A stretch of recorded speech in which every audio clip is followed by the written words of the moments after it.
Welcome to the movie. Today I will bring you a movie based on a true story. Regarding the world's most proud conman, many girls fell for him. Frank was born into a prosperous family. His father is a socialite who received the honorary medal awarded by the governor.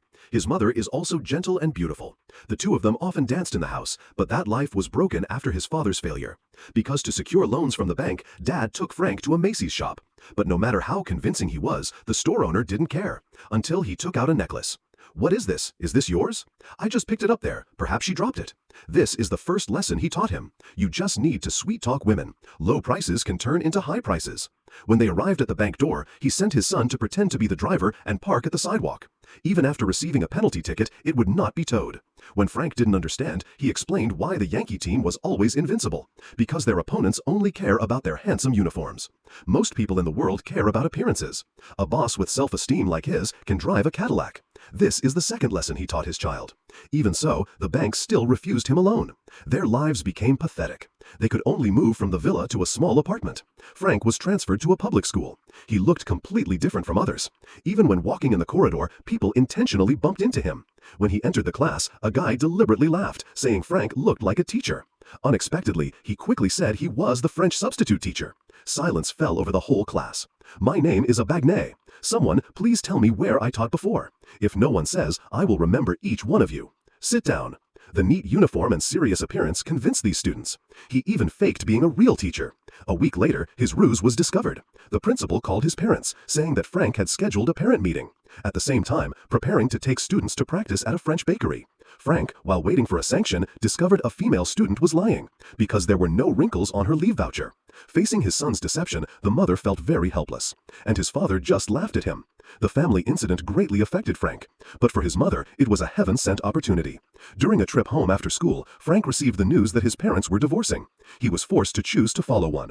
To avoid reality, he ran out of the house. Randomly bought a ticket to New York at the station. Frank quickly ran out of money and just thought of counterfeiting.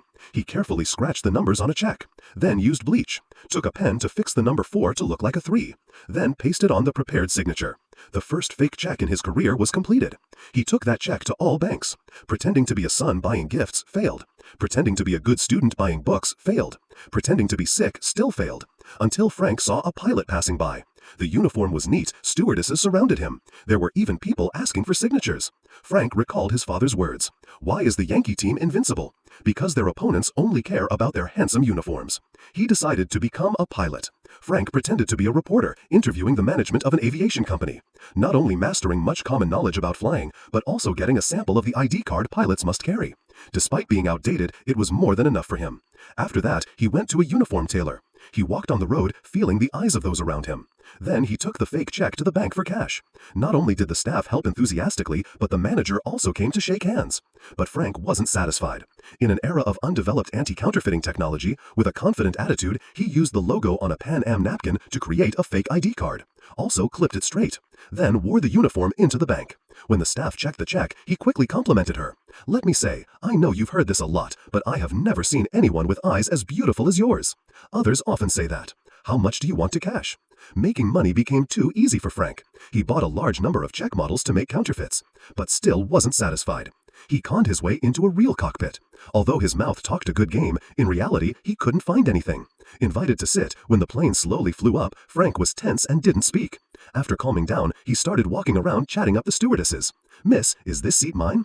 Later, when cashing checks, he directly bypassed the middle-aged ladies and went to the most beautiful girls in the bank. Soon made her heart flutter. Not only did he go to the bank to visit her, he took the opportunity to ask about some things he didn't know on the checks. Thanks to what he learned, he acquired an ink identification machine from a bankrupt bank. "I don't want to make fake checks anymore. I want to make real ones." After obtaining the desired amount, he came to give his father his favorite car, a Cadillac, so he could take his mother out. He thought his parents divorced because they had no money. If there was a lot of money, his happy family would come back as before. But his father refused, saying receiving the car felt like failure.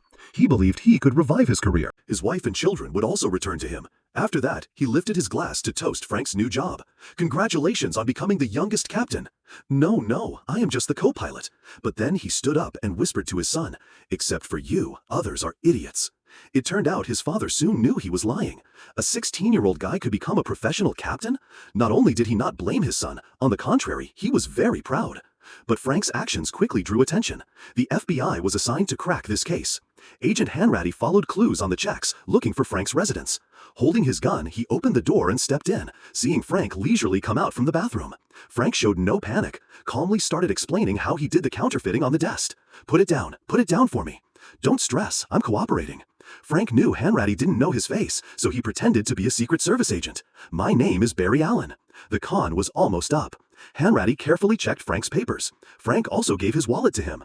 Seeing Hanratty's attention diverted, Frank suddenly opened the window. Pointing to two people below on the street, he yelled, "Tell them to call the police! Those men are con artists!" Then, as Hanratty turned back, Frank went to get water and asked Hanratty to cut him some slack checking the papers. Be careful with Conman these days. Seems he got away. If you'd come 5 minutes earlier, you could have made the bust. So, completely believing Frank, Hanratty still wanted him to come down. See if you can spot the conman. No need. I still have to transfer this evidence. I don't want the room unattended. After Frank left, Hanratty breathed a sigh of relief, but he quickly realized something was wrong. Opening the wallet, he saw it was full of colored paper slips. Hey, obnoxious! Frank had escaped right in front of the agent. This was not only published in the newspaper, but he was also dubbed the Skyway Man, the best check forger. Frank was extremely happy and went to buy a suit that made him look like a doctor, and got a car from the same rental company. The appearance of this suit and shoes won a woman's heart. She said drinking a glass of wine cost $1,000. Frank deliberately presented a fake ring worth $1,400, letting the girl think it was real. Despite tricking a lot of money, Frank did not feel happy. Because he was a criminal, he didn't dare contact his family much. He had no way to maintain a long-term relationship with anyone. On Christmas, the only person he could call to confide in was the FBI agent chasing him. Frank knew Hanratty wouldn't believe him, but said he was in room 3113 of a hotel. Hanratty, of course, didn't believe it, but suddenly thought of something. You have no one else to call, right? Frank's confidence was punctured. He immediately hung up. Score 1 for Hanratty. But only Hanratty seemed to understand Frank's loneliness. Frank hurriedly left that room. The correct room number was 3113. Hanratty, once accidentally discovering the name Barry Allen Frank used was a comic book superhero, The Flash, realized this conman was likely just a teenager. Therefore, there were no records and likely no fingerprints. Thinking that way, they found Frank's father's house. After investigating the identity, Hanratty suddenly discovered this genius criminal was only 17 years old.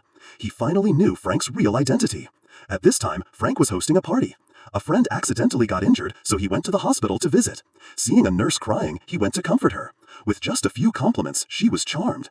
Looking at that simple smile, he also felt a bit impulsive. To help Brenda continue her residency, Frank faked a diploma from Harvard Med. Passing the interview easily, he became the night shift supervisor in the ER. He convinced Brenda to move in with him. But the doctor's work wasn't simple. Although Frank studied hard every day, the first time he had to handle an emergency, he still felt very tense. He made an excuse for the two interns to stay, and he went to the bathroom to vomit. Meanwhile, Hanratty came to find Frank's father, hoping to find his son's whereabouts. Frank's father wasn't surprised when they came, but he didn't say anything. Hanratty understood a father wants to protect his child. But when he left his card, he suddenly saw a letter Frank had sent. This time, he had a solid lead. At this time, Frank was meeting Brenda's parents. He bragged about graduating from Berkeley. Once a lawyer, he now wanted to return to his old job. Unexpectedly, Brenda's father also graduated from Berkeley, now a senior prosecutor. A lie often needs to be covered by countless lies. Pressed by Brenda's father, he could only tell a partial truth. I am nothing. I am just a boy who loves your daughter. No, do you know what you are? A charmer. To be honest, I was one too. Frank's sincere words touched Brenda's father. Thanks to his help, Frank became a prosecutor's assistant. He even dined with the governor. That night, eating dinner at Brenda's, he saw her parents washing dishes and laughing together. He remembered his parents and smiled. But then his eyes revealed loneliness. After getting engaged to Brenda, he invited his father to the wedding. By then, he would buy his father a new car and a mansion. Buy jewelry and fur for his mother. No matter how he changed his identity, he still couldn't forget the dream of healing his family. But his father's words broke that dream. Dad, it's over. Will stop. They won't be able to catch me. Son, sit down and have a drink. I'm still your dad. Then tell me to stop.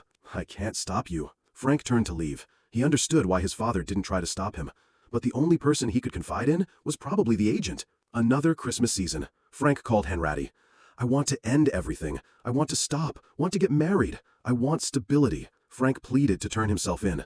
But Hanratty said he'd passed $4 million in fake checks. Escaping justice wasn't so easy. If you want to run, just run. But the notes couldn't lie. Don't chase me anymore. I can't. That's my job. Just daisies. Hanratty had people investigate Frank's fiancée. On the wedding day, many guests came to congratulate them, but Frank was uneasy. Honestly, he might come here. As expected, Hanratty came. Frank hurriedly pulled Brenda into a room. Holding a pile of money, he told her to leave with him. He tried to explain, but all explanations were useless.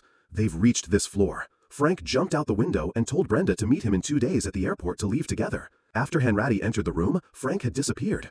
Only the bride was left alone. 2 days later, Frank went to the airport as planned. He was about to call for Brenda when he saw many police officers behind her. He hastily hid and slipped away. Hundreds of airport police guards, checking every tourist. Hanratty feared Frank would slip away. He knew this was the battle between himself and Frank. He will leave from here. Why here, not New York or Atlanta? Because I'm not in New York or Atlanta. The cat and mouse game seemed to have created an implicit understanding between them. Frank also planned to leave from this airport, as Hanratty expected. But his exit strategy surprised everyone. Did he pretend to be a pilot recruiting flight attendants? He chose 8 beautiful blonde girls to wear Pan Am stewardess uniforms, and he wore a pilot uniform in the middle. While police were distracted by the girls, they paid no attention to him. Frank also hired people to pretend to be him, luring police out of the airport.